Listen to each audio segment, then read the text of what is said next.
नमस्कार, आप देख रहे हैं पंजाब केसरी.com और मैं हूं आपके साथ अनुज यादव। दिल्ली में तनातनी के बीच मेयर चुनाव आखिर कंडक्ट हो ही गया और आम आदमी पार्टी की शैली ओबरॉय दिल्ली की नई मेयर चुनी गई। किसी तरह बुधवार को मेयर का चुनाव हुआ, जिसके बाद स्टैंडिंग कमेटी के मेंबर्स का चुनाव शुरू हुआ। जैसे ही चुनाव शुरू हुआ वैसे ही आम आदमी पार्टी और बीजेपी के बीच मारपीट शुरू हो गई। सदन में जमकर हंगामा हुआ, सदन में बोतलें फेंकी गई और बैलेट बॉक्स भी पलट दिया गया।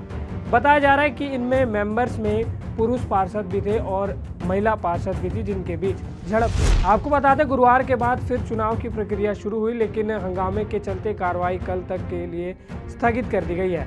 इसलिए अब स्टैंडिंग कमेटी के सदस्यों का चुनाव शुक्रवार सुबह 10 बजे से शुरू होगा। सदन में हो रहे बवाल के बीच बुधवार और गुरुवार को सुबह तक सदन की कार्रवाई 6 बार स्थगित की गई थी। एक रिपोर्ट के मुताबिक बवाल तब हुआ जब स्टैंडिंग कमेटी चुनाव के दौरान कुछ मेंबर्स मोबाइल ले आए, जिस पर भाजपा के मेंबर्स ने आपत्ति जताई। इसके बाद हंगामा शुरू हुआ।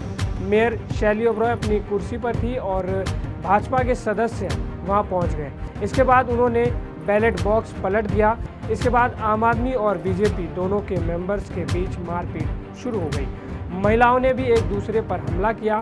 इसके बाद नारेबाजी भी की गई। यह हंगामा देर रात तक चलता रहा। पूरे मामले के बाद शैली ओबरॉय ने कहा कि भाजपा के पार्षद ने मुझ पर हमले की कोशिश की। ये भाजपा की गुंडागर्दी की इंतहा है। उन्होंने एक महिला मेयर पर हमले की कोशिश की है। आपको बता दें कि नगर निगम चुनाव के 80 दिनों बाद दिल्ली को नया मेयर मिला है। शैली ओबरॉय को 150 वोट मिले। उन्होंने भाजपा की रेखा गुप्ता को 34 वोटों से हराया।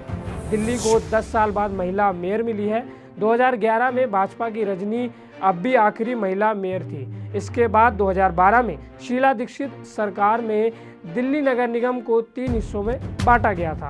इसके बाद 2022 में एमसीडी को एक कर दिया गया। एमसीडी को एक करने के बाद ये एमसीडी का पहला चुनाव था। पहले तो मेयर को लेकर हंगामा हुआ और अब स्टैंडिंग कमेटी के चुनाव को लेकर बवाल देखने को मिल रहा है। अब देखने वाली बात होगी कि ये हंगामा कहां जाकर रुकता है। खबर यहीं तक थी। इसके साथ आप देखते रहिए पंजाब केसरी.com।